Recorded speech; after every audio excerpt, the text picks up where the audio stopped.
ओम नमः शिवाय। प्यारे दोस्तों, आपका अपने चैनल भक्ति सरोवर में हार्दिक स्वागत है। आज मैं आपको श्रवण कराने जा रही हूँ वैशाख मास के प्रदोष की व्रत कथा। प्रदोष व्रत महीने में 2 बार आता है, एक शुक्ल पक्ष और एक कृष्ण पक्ष में। यह व्रत भगवान भोलेनाथ को समर्पित है। इस दिन पूरे विधि विधान से व्रत किया जाता है और भगवान की पूजा अर्चना की जाती है। आपसे निवेदन है, आप मेरे चैनल पर नए आए हैं तो आप मेरे चैनल को सब्सक्राइब जरूर कीजिए और वीडियो को अंत तक जरूर देखिए, जिससे आपको संपूर्ण कथा का पुण्य प्राप्त हो सके। स्कंद पुराण में दी गई एक कथा के अनुसार पुराने समय की बात है। एक विधवा ब्राह्मणी अपने बेटे के साथ रोजाना भिक्षा मांगने जाती और संध्या के समय तक लौट आती थी। हमेशा की तरह एक दिन जब वह भिक्षा लेकर वापस लौट रही थी तो उसने नदी किनारे एक बहुत ही सुंदर बालक को देखा, लेकिन ब्राह्मणी नहीं जानती थी कि वह बालक कौन है और किसका है। दरअसल उस बालक का नाम धर्मगुप्त था और वह विदर्भ देश का राजकुमार था। उस बालक के पिता को, जो कि विदर्भ देश के राजा थे, दुश्मनों ने उन्हें युद्ध में मौत के घाट उतार दिया था और राज्य को अपने अधीन कर लिया। पिता के शोक में धर्मगुप्त की माता भी चल बसी और शत्रुओं ने धर्मगुप्त को राज्य से बाहर कर दिया।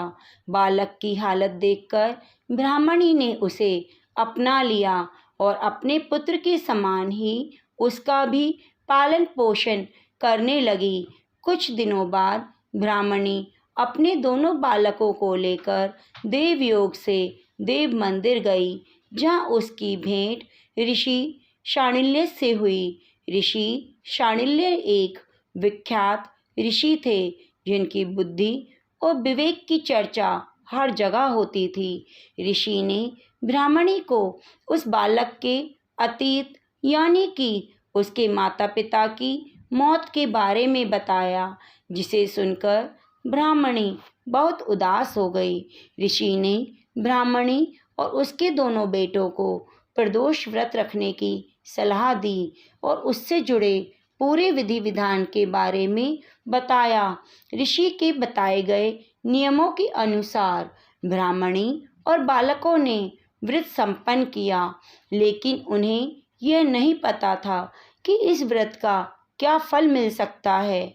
कुछ दिनों बाद दोनों बालक वन विहार कर रहे थे कि तभी उन्हें वहां कुछ गंधर्व कन्याएं नजर आईं, जो कि बेहद सुंदर थी।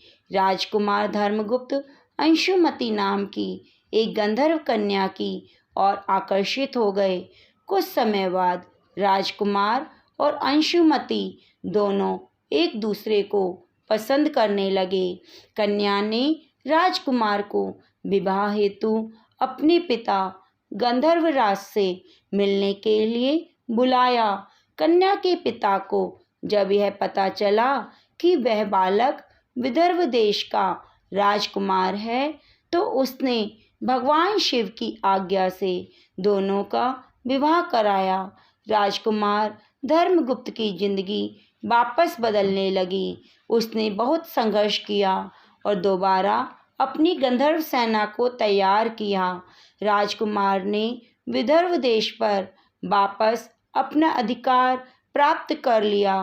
कुछ समय बाद उसे यह मालूम हुआ कि बीते समय में उसे जो कुछ भी हासिल हुआ है, वो ब्राह्मणी और राजकुमार धर्मगुप्त के द्वारा किए गए प्रदोष व्रत का ही फल है।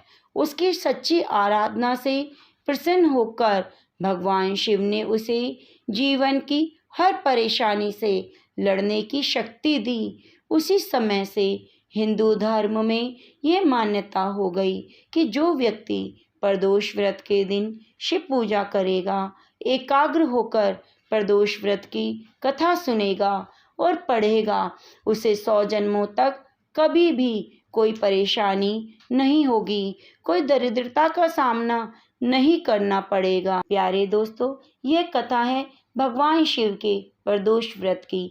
आशा करती हूँ आपको कथा पसंद आई होगी। आप मेरे चैनल को सब्सक्राइब जरूर कीजिएगा, वीडियो को लाइक कीजिए और कमेंट बॉक्स में ओम नमः शिवाय जरूर लिखिए। धन्यवाद।